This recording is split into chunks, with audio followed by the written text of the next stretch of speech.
సినీ ఇండస్ట్రీలో విషాదం నెలకొంది. తెలుగులో బాలకృష్ణ, వెంకటేష్, నాగార్జున వంటి హీరోలకు విలన్గా నటించిన మోహన్ రాజ్ మరణించారు. 72 ఏళ్ల మోహన్ రాజ్ తెలుగుతో పాటు మలయాళం, తమిళ్, కన్నడ సినీ ఇండస్ట్రీలలో నటించి ఆడియన్స్కు దగ్గరయ్యారు. కేరళలోని తిరువనంతపురంలో మోహన్ రాజ్ తుదిశ్వాస విడిచారు. గత 4 రోజుల నుంచి మోహన్ రాజ్కు తీవ్ర అనారోగ్య సమస్య ఉంది. దీంతో అస్వస్థకు గురైన ఆయన్ని వెంటిలేటర్పై ఉంచి ట్రీట్మెంట్ అందించారు. అయితే పరిస్థితి విషమించడంతో మోహన్ రాజ్ మరణించినట్లు వైద్యులు తెలిపారు. మోహన్ రాజ్కు భార్య ఉష, 2 కుమారులు ఉన్నారు.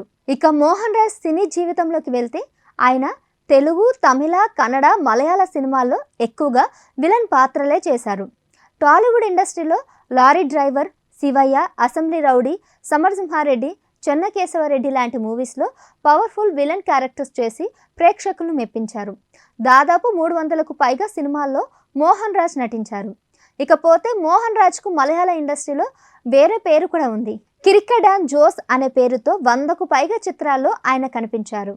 మోహన్ రాజ్ కేంద్ర ప్రభుత్వంలోని ఎన్ఫోర్స్మెంట్ అసిస్టెంట్ ఆఫీసర్గా పనిచేసేవారు. అలా పనిచేస్తూనే సినిమాలపై ఇష్టంతో ఆయన సినీ ఇండస్ట్రీలోకి ఎంట్రీ ఇచ్చారు. శిభమలయల్ అనే మూవీలో విలన్గా చేయడం ఆయన కెరియర్లో టర్నింగ్ పాయింట్ అని చెప్పాలి. ఆ మూవీ తర్వాత వరుస సినిమా అవకాశాలు వచ్చాయి. అలా తెలుగులోకి కూడా ఎంట్రీ ఇచ్చాడు మోహన్ రాజ్. ఇక మలయాళ సూపర్ స్టార్ మోహన్ లాల్ నటించిన కిరీడం మూవీలో కూడా మోహన్ రాజ్ విలన్గా కనిపించారు. ఆ మూవీ కూడా మోహన్ రాజ్కు మంచి పేరు తీసుకువచ్చింది. దాదాపు 3 దశాబ్దాల పాటు మోహన్ రాజ్ సినీ రంగంలో అనేక పాత్రల్లో కనిపించారు. కానీ ఎక్కువగా ఆయనకు విలన్ పాత్రలే పేరు తెచ్చిపెట్టాయి. ఇక తెలుగులో మోహన్ రాజ్ నటించిన ఆఖరి సినిమా శివశంకర్. మోహన్ బాబు హీరోగా వచ్చిన ఈ మూవీలో విలన్గా కనిపించారు మోహన్ రాజ్. తెలుగులో బాలకృష్ణ సినిమాల్లోనే ఎక్కువగా ఆయన విలన్ పాత్రలు వేశారు.